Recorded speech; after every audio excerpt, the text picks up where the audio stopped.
A Cambodian government official has said the regional comprehensive economic partnership, the world's biggest free trade deal, is all about win-win cooperation, not a zero-sum game. Our region, we believe in free trade. We believe in multilateralism. So we have seen since COVID era the trend moving toward what we call protectionism, anti-globalization.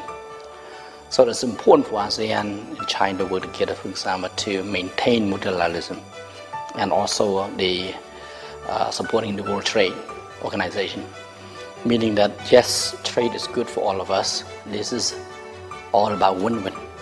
It's not a zero-sum game. It's about all participating countries should be benefiting from this RCEP cooperation, because at the end of the day, we work together, and RCEP is right now the biggest global free trade area that we have. He added that the RCEP will provide tremendous benefits to all participating countries in the long run, as it facilitates free flows of goods and contributes to attracting foreign direct investment. It's all not just about short term, it's all about medium and long term interest. It's about medium and long term cooperation among countries involved. We believe China is big. I mean, everybody wants to do business with China. So it's normal that China participation in RCEP is critical. And we're happy that China is in it, and other countries too.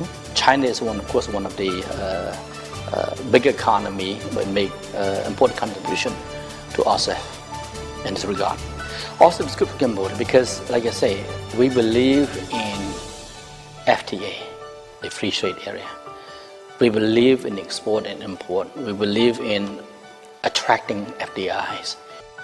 Entering into force in January 2022, the RCEP trade deal comprises 15 Asia-Pacific countries including 10 ASEAN member states: Brunei, Cambodia, Indonesia, Laos, Malaysia, Myanmar, the Philippines, Singapore, Thailand and Vietnam, and their 5 trading partners, namely China, Japan, South Korea, Australia and New Zealand.